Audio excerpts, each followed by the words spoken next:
Estamos aqui na terceira cachoeira. Queda é uma cachoeira tranquila, mas é muito bonito o local aqui, cara. Olha isso. Que lugar bonito, magnífico. Aline tá ali, chegando, só tá eu e ela. Aqui é dentro da pousada. Olha que bonito, cara. Isso aqui é dentro da pousada.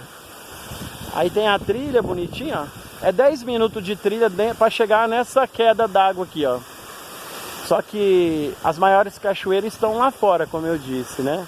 Mas aqui é um lugar bonito, cara, pra vir conhecer, pra ficar à vontade aqui, ó. Uma água bem limpa. Olha que lugar bonito, cara.